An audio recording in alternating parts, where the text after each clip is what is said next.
Biblical Empathy, presented by Rhonda Zavala, Colorado Christian University. Empathy in the New Testament. The social elements that build empathy are exemplified in the New Testament through many stories about people caring for each other, often in the face of persecution.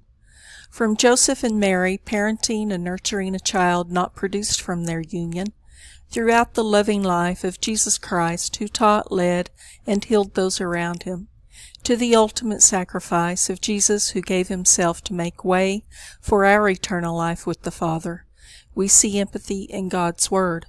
This example of love and empathy was extended as servant leadership in his disciples to modern-day believers who have continued man's relationship and service to God through biblical following.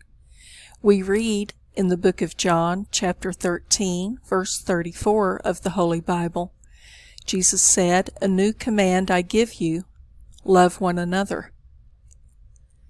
Empathy and neuroscience.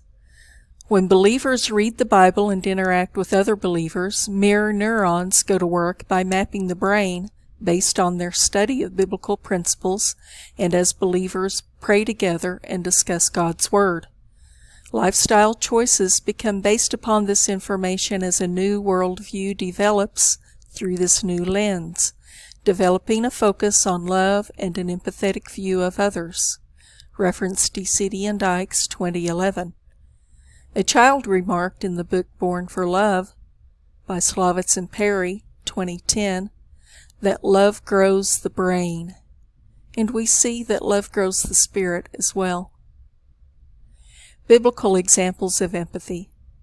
Jesus showed great empathy throughout his life, beginning with his first miracle of turning water into wine. Why is this empathetic? He was reluctant when his mother Mary first requested he perform the miracle. Perhaps it was the empathetic parent-child relationship that Jesus had with Mary that influenced his performing the miracle. He also provided the best wine for the wedding feast. The act also developed his disciples' belief in him. This is from the book of John, chapter 2, verses 1 through 12, New International Version of the Holy Bible. We also read in the book of Luke, chapter 8, verses 43 through 48 of the Holy Bible, New International Version, where there is a story of a woman with an issue of blood who was healed upon touching the hem of Jesus' garment. Upon his knowing that power had gone from him, she begged forgiveness and received his graceful and healing response of empathy. As we read in verse 48, "Then he said to her, 'Daughter, your faith has healed you. Go in peace.'" There was, however, no empathy for the merchants defiling the temple, as we learn in John chapter 2, verses 13 through 22 of the Holy Bible, New International Version, that Jesus destroyed the displays of marketing and money changing in God's holy temple, using a whip, physical force, and verbal altercations with those defiling the temple.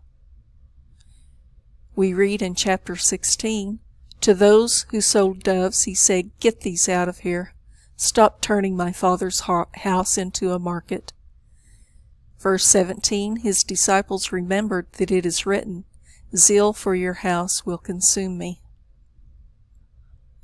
Concluding the book of John, chapter 2, verses 23 through 25 of the Holy Bible, New International Version, it reads, "Now while he was in Jerusalem at the Passover festival, many people saw the signs he was performing and believed in his name.